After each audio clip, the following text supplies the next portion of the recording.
Hi guys, миний YouTube channel Тавтай Морил, хувийн болон fashion stylist Аранжин байна.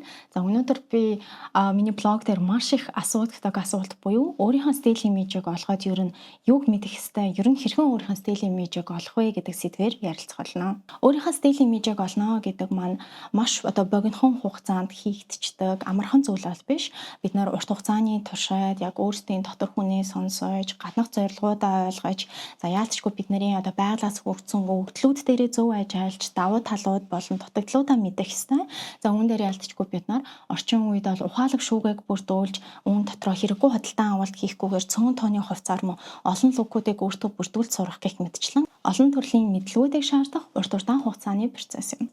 Тийм ч учраас стил имижийн үн цэнийг ойлгосон хүмүүс яг өөрийн тодорхой стилийг бүрдүүлэхийн тулд мэрэгжлийн хүмүүс буюу над шиг яг хувийн болон fashion stylist-уудад хандах нь нэлээд их болоод байгаа. За гэхдээ энэ маань яалтчгүй хүн болгон fashion stylist-уудаас зөвлөгөө авах боломжгүй байдаг учраас би бас өөрийнхөө хувь хүн болгон өөрийнхөө стилийг тодорхойлж болох Pro Style нэртэй стил имижийн сургалтаа гаргаж байгаа. Энэхүү сургалтанд маань стил имижээ олохыг хүссэн хүн болгон бүртгүүлэх боломжтой байгаа. Энэхүү бичлэгийнхаа төгсгөлд би сургалтынхаа талаар илүү дэлгэрэнгүй мэдээллийг хүргэх болно. Түрүүн хэлсэнчлэн стил имижээ олж бүтээнэ гэдэг маань маш олон жижигхэн деталь хэсгүүдээс бүрддэг байгаа.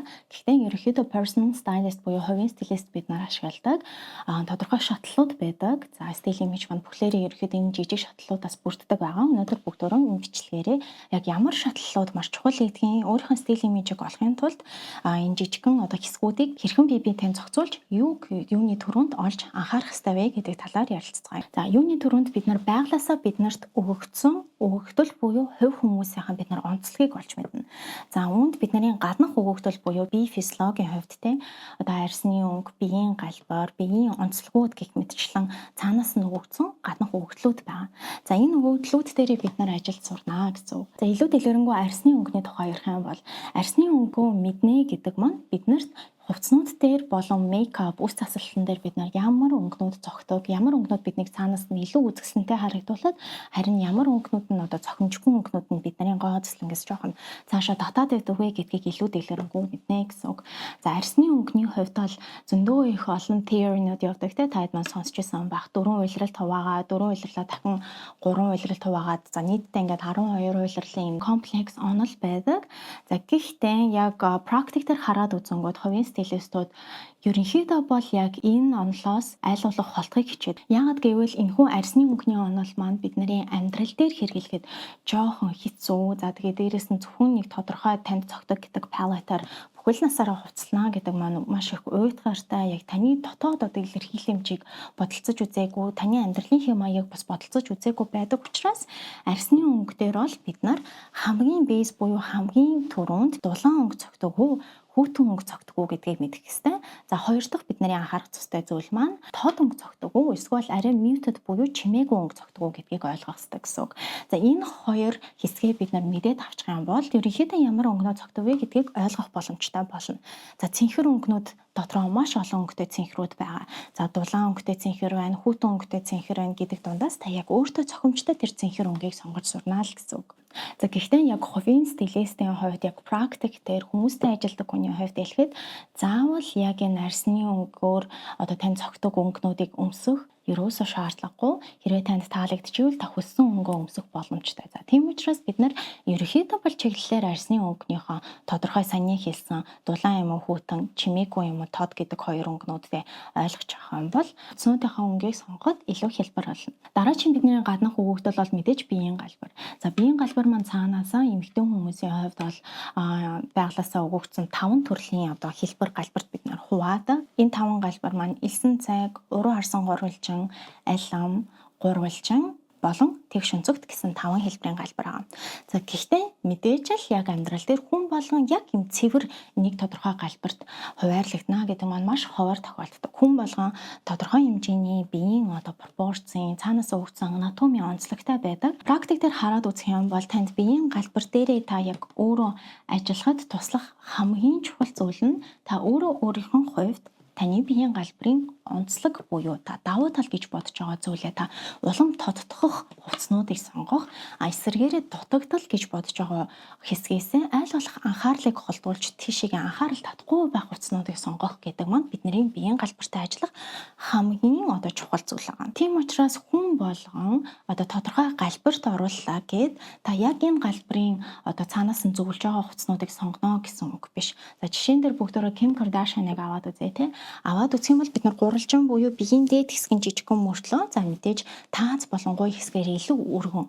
За ихэнх хүмүүс бол яг энэ галбар дээр яах вэ гэвэл биеийн дутагдлаа яг таац болон гуй хэсгээ гэж бодоод тэр хэсэг рүү аль болох анхаарлыг татахгүй байхыг хичээх бол яг Ким Кардашианы хувьд бол өөрийнхөө энийг давуу тал гэж боддог учраас яг энэ гурвалжин галбар дээрээ өөрийнхөө галбар дээр аль болох яг биеийн доод хэсэг рүү анхаарлыг татахыг хичээдэг. За үүнээрээ өөрийнхөө стил имиж болон тэр хүний танигдсан энэ имижийг бүтээхэд яг энэ стайлинг аргачлалаа тусалсан байна. Тэгэхээр ямар нэгэн галбарт хараалагдахаас илүүтэйгээр та юуны түрүүнд таны хувьд таны биеийн галбарын давуу болон дутагдлууд юу байна вэ гэдгийг та цаасан дээр бичиж аваад үүнтэйгээ илүү дэлгэрүүлэн цаашаа ажиллах хэрэгтэй. За яг өөрийн орох сургалтын дээр болохоор ялцчгүй бид нар биеийн галбараа өөрсдөө тодорхойлно, давуу болон дутагдлуудаа хэрхэн ямар хувцсны тусламжтайгаар, ямар өнгө материалын тусламжтайгаар бие илүү үзэсгэлэнтэй харагдуулж, за дутагдлуудаа аль болох ямар хувцсны тусламжтайгаар бид нар анхаарлыг цаашлуулах вэ гэдэг талаар маш их дэлгэрэнгүй ярьж байгаа. За үүн дээрээс нь нэмээд бид нар хувцсны галбар болгон тохиромжтой хувцсны уртнууд, галбар болгон тохиромжтой бидний стайлинг аргачлалуудыг бас илүү дэлгэрэнгүй ярих учраас та яг энэний тухай илүү дэлгэрэнгүй мэдээллийг авахыг хүсч байвал сургалтанд маань заавал бүртгүүлээрэй гэж хэлмээр байна. За энэхүү гаднах өгөгдлүүдэд бид нар тодорхой хэмжээнд өөрсдөө тодорхойлчихсан бол цаашлаад илүү практик хэсэг рүү буюу яг хувцсны шүүгээтэйгээ ажиллах хэсэг рүү орно. Хамгийн түрүүнд миний маш их дуртай, маш их сошиал дээр зөндөө их давтаж хүн болгонд хүрэхийг хүсдэг мессеж маань basic wardrobe-ыг зөв бүрдүүлэх. За basic wardrobe гэдэг маань хувцсны шүүгээний суурь болж өгдөг цөөн тооны ямар ч стилээр хөврөх чадвартай чимээгүй төрлийн яг энэ basic хувцснуудыг хэлдэг. За энэхүү хувцснуудын тусламжтайгаар бид нар бие биентэй хослуулад яг хувцсны шүүгээнийхэн зөв суурийг бүрдүүлснээр цаашдаа олон стил рүү хөврөх чадвартай бусад хувцснуудыг нэмж хослуулах боломжтой гэсэн. За хүн болгоны хувьд basic wardrobe нь амьдралын хэв маяг, нас, биений онцлогоор шалтгаалаад тодорхой хэмжээнд өөр байх ч гэсэндээ хамгийн энгийн байнга өмсөгддөг хувцснуудаас заавал эхлэх ёстой. Энэ нь зөв суулттай, чанартай жинсүүнүүд, энгийн хар цагаан, зөв суулттай подолкнууд, за тэгээд магадгүй хослол, пижак, энгийн өдөр тутмын гутал, байнгын ашиглагддаг цүнх, гадуур хувцс, носон цамц гэх мэтчлэн яг танд хамгийн түрүүнд бодогдож байгаа. За би өдөр алган энэ хувцснуудыг өмсдөгдөө гэж бодож байгаа хувцснуудынхаа листийг гаргах юм. За тэр листийг гаргасан бол бид нар үүн дээр аль болох загваруудыг нь бичиглэл, олон деталь, урагдал, за ямар нэгэн хэмжээний график орж ирээгүй хамгийн цулгуу энгийн, за тэгээ дээрэс нь basic өнгөтэй буюу нүдэнд тааламжтай энгийн байгалийн өнгөнүүд давтагдсан хувцснуудыг сонгоно гэсэн үг. Тийм учраас хэрвээ та basic wardrobe зөв бүрдүүлээгүй тохиолдолд тэр тусмаа стилист бид нар клиентуудтайгаа ажиллаж ихтэй хамгийн түрүүний base буюу яг энэ basic wardrobe маань бүхлээрээ сайн бүрдэж өгөөгүй бол бид нар хамгийн түрүүний худалдан авалтууд дээр зөв basic хувцснуудыг авахыг хичээдэг. Тийм учраас та хэд маань basic wardrobe юуны түрүүнд бүрдүүлнэ. За тэрнийхэн дараа бид нар shopping list-ээ гаргаад нэмэлт хувцснууд авах нь, стил имиж хэлтгэх хувцснууд авах гэх мэтчлэн цаашаа дэлгэрүүлэх боломжтой. За тийм учраас basic wardrobe-ийн гол үнцэн нь яг хувцсны шуугианы суурь болж өгдөг. За basic хувцснуудаа бид нар бүрдүүлчихсэн бол одоо сонирхолтой олон төрлийн стилд хуваарлагддаг хувцснуудаас өөрийнхөө стил имижийг яг илтгэж чадах хувцснуудыг сонгоно. За тэгхийн тулд бид нар стил имижийн төрлүүдийг мэдэх ёстой. За загварын ертөнцид бие биентэйгээ харилцан адилгүй маш олон төрлийн стил имижийн төрлүүд байдаг.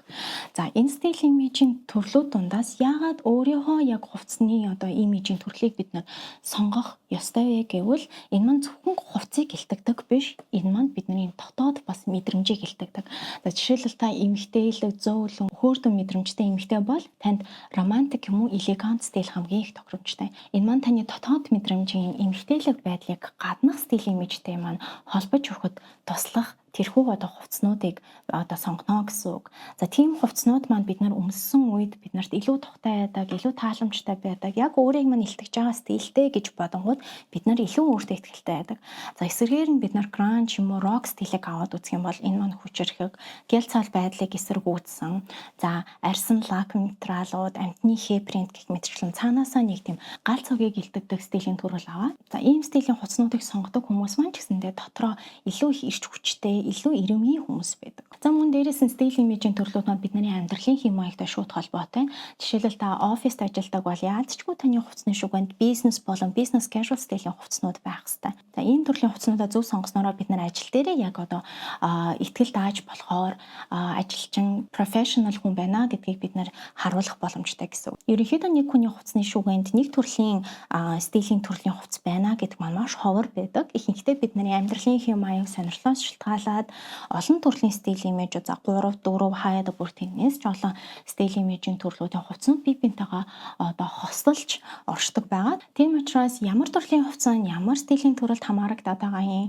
За бид нар өөртөө хувцсны шүгэнд эднэрийг хэрхэн оруулж ирэх юм бэ гэдгээ мэдэх тохиолдолд бид нарт хувцснуудынхаа сонголтыг хийхэд илүү амар болдог. За тэгээд дээрэс нь бусдаас ялгагдах энэ хүү стилийг олж нэхэд илүү төхөн болдгоо. За мөн дээрэс нь миний маш их зөвлөдөг, за маш их олон стилистүүдийн ашигладаг нэг аргачлал нь болохоор стил имижийн mood board гэдэг зүйлийг бид нар гаргадаг.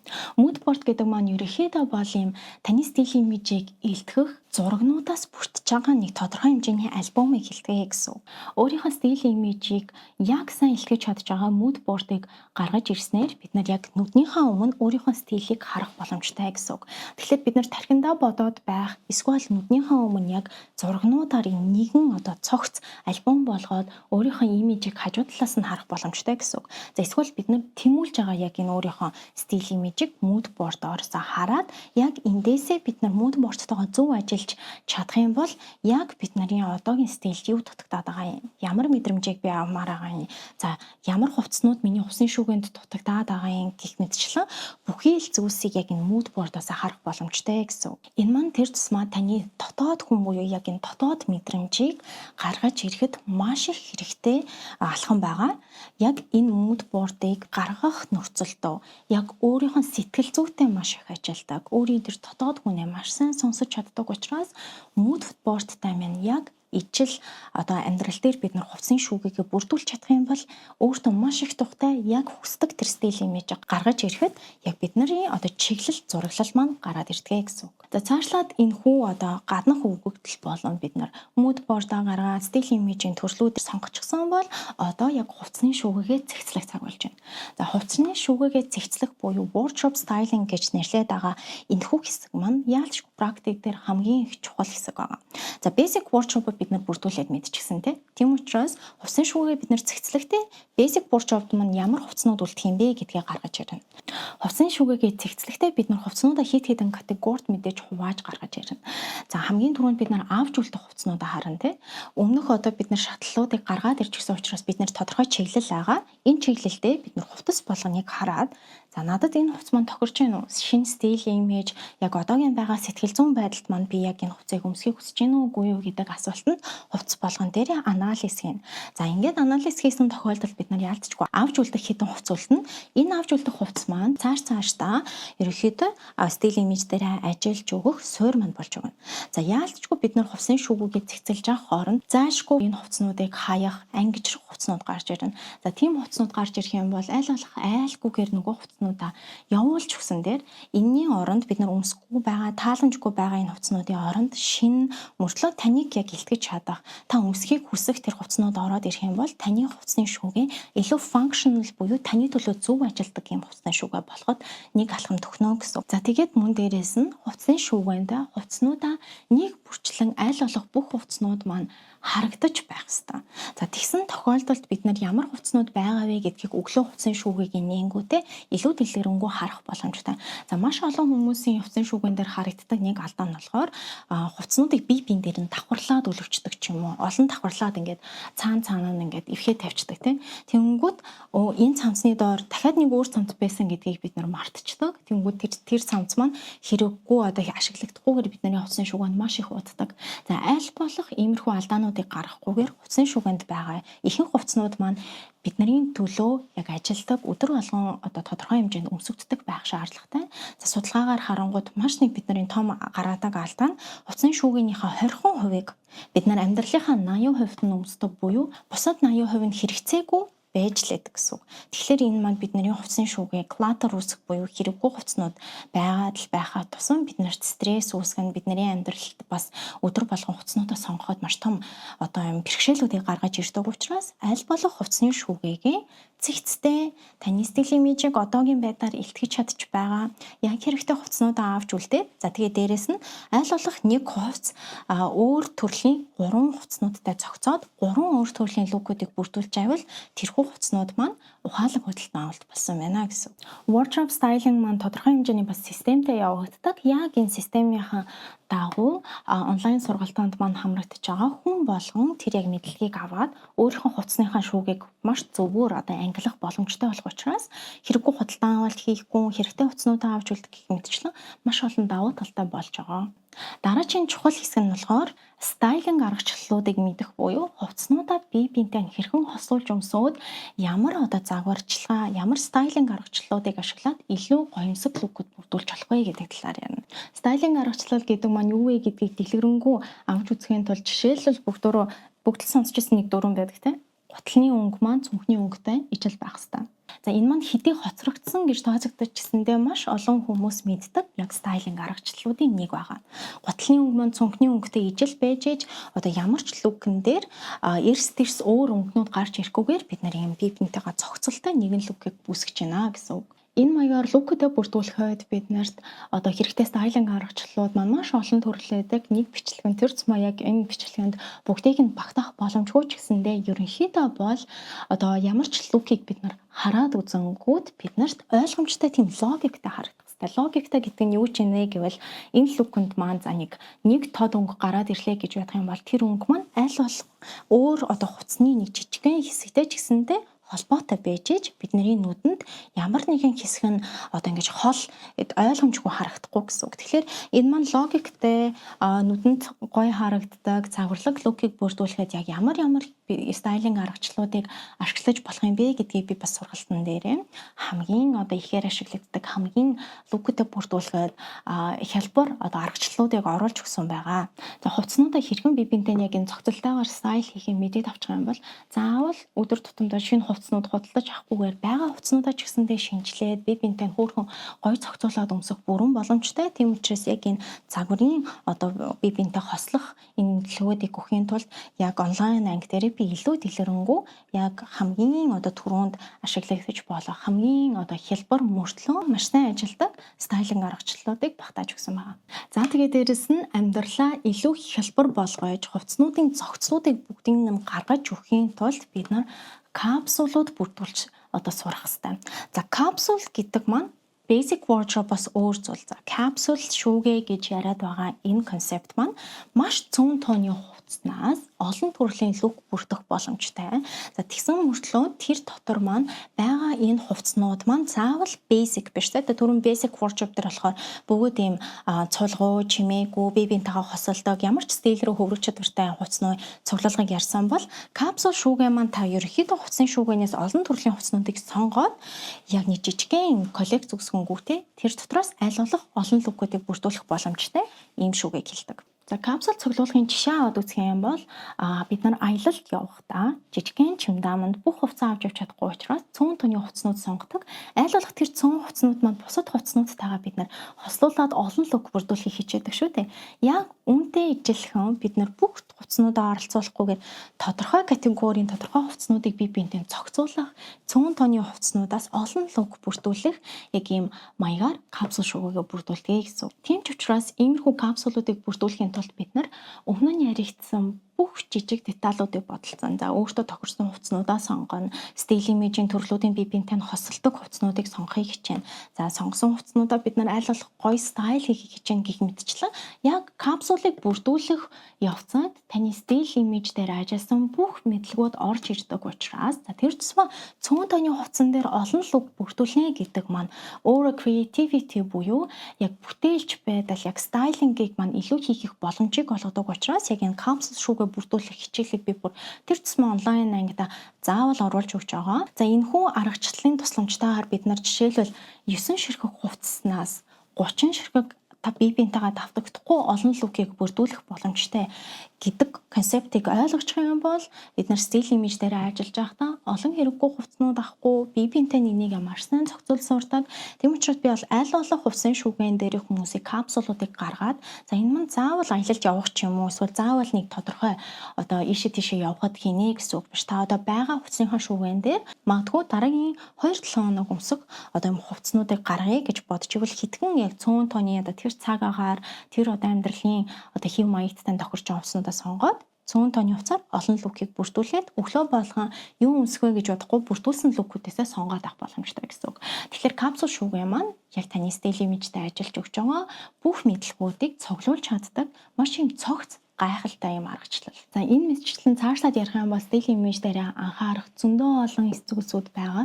Гэхдээ юуны дөрөнд та өөрийнхөө дотоод болон гадны хөгжилтэй ажиллаад, хувцсны шүүгээтэйгээ зөв ажиллаад, капсул шүүгийг бүрдүүлж сураад, хувцсныхаа одоо материал, бие биентэйгээ хосолж байгаа принт цогцлуудыг ойлгочих юм бол юуны дөрөнд танд маш их амархан болчихно. Тэр тусмаа яг энэ стил имижээ зөвхөн мэдээ зогсохгүйгээр бид нар практик дээр, амьдрал дээр яг хэрэгжүүлээд, хувцсны шүүгээгээ зэгцлээд илүү юм ойлгомжтой шүүгийг бүрдүүлж өгснөөр өдөр болон юу өмсөх вэ гэдэг асуудал маань дахин тулгарахгүй. За тэгээ дээрэс нь бидний дотоод мэдрэмжээ бид нар сонсоод сурчиж байгаа учраас дотоод яг энэ хүн маань гаднах үзэмжтэй маань нийлээд ирэнгүүт бид нарт маш тухтаалдаг, бид нар маш өөртөө итгэлтэй болдог, бид нар зорилготой хүрэх яг тэр хүчин зүйл маань болж өгч чаддаг. Ихэнхдээ хүмүүс маань стил имижийг олох болон бүхэл амьдралын процесс болгоод маш олон хэрэггүй худалдан авалт хийж, маш олон буруу сонголтуудыг хийсний эцэст өөрийнхөө стил имижийг олох тохиолдол байдаг. Тийм учраас яг онлайн ангийнхаа тусламжтайгаар яг мэрэгжлийн хүнээс даавна хамгийн ихэнд одоо мөрдөх яг энэ зарчим дүрмүүдийг яаж мөрдгөө ойлгоод өөрийнхөө стил имиж дээр практик болон онолыг нийлүүлэн хослуулад ингээд явах юм бол стил имижээ олоод өөртөө шинжилэлт хийхэд хамгийн одоо түхэн амар арга болно. За ингээд хараад үзэнгүүт өөрийнхөө стил имижийг олох алхмуудыг харах юм бол бид нар юуны дөрөнд арсны өнгө болон биеийн галбартаагаа ажиллаж сураад за дараа нь basic wardrobe буюу хувцсны шүүгийн заавал байх хувцснуудын жагсаалтыг хараад өөр дээрээ тэднийг бүрдүүлээд олон төрлийн стил имижийн төрлүүд дундаас яг танд тохирох тэр төрлүүдийг сонгоод стил имижийн mood board-ыг гаргаж өөрөө яг нүдэрээ хүсэж байгаа тэр стилээ тодорхойлоод хувцсны шүүгийн зохион байгуулалтыг хийж wardrobe styling-уудыг хийж сураад за тэгээд стайл техникс буюу лук бүрдүүлэхдээ шаардлагатай болдог стилинг аргачлалуудаас яг танд тохиромжтой таалагдж байгаа аргачлалуудыг суралцаад за мөн энэхүү мэдлэгүүдээ ашиглаад капсул шүүгийг бүрдүүлж сурах юм. За мөн дээрэс нь принт болон өнгөний зохицлуудыг бие биендээ зохицуулж сурснаар бидний стил имижийн мэдлэг маань улам дээшлэх болно. Миний гаргасан онлайн стил имижийн сургалтын дээр та энэ дээр дурдсан бүх шатлалуудыг надтай хамт маш дэлгэрэнгүй хичээлүүдээр суралцах боломжтой. Тэгээд маш ойлгомжтойгоор яг практик дээр өөрийнхөө мэдлэгүүдийг ашиглаад шууд стил имиж дээрээ ажиллаж үр дүн гаргах боломжтой байгаа юм. Хэрвээ та стил имиж дээрээ ажиллах энэхүү сургалтыг сонирхож байвал энэхүү бичлэгийн доор байгаа линкээр ороод waitlist буюу хүлээлгийн жагсаалтанд орох боломжтой. Энэхүү листэнд бүртгүүлснээр та ямар нэгэн байдлаар шууд худалдан авалт хийнэ гэсэн үг биш. Та бид нарт энэхүү сургалтыг сонирхож байна гэдгийг мэдээлэл өгч байгаа. За мөн дээрэс нь хамгийн түрүүнд хамгийн чухал мэдээллүүдийг авах боломж, мөн дээрэс нь сургалтыг маань хяналттай үнээр авах боломжийг олгож байгаа гэсэн үг. Тийм учраас та бусдаас түрүүлэн хамгийн түрүүнд сургалтын тухай мэдээлэл авч энэ сургалтанд өөрийнхөө байрыг эзлэхийг хүсэж байвал заавал waitlist-д ороорой гэж зөвлөмөр байна. Бүртгэл үүсгэсэн хүн болгонд миний зүгээс бүртгэлийн имэйл рүү жижигхэн бэлэг очих болно. Энэхүү бэлэг маань стил имижээ хайхад гаргадаг 3 хамгийн том алдаа болон тэр алдаануудаас хэрхэн холуур явах вэ гэдэг зөвлөгөө сургах бичиг байгаа.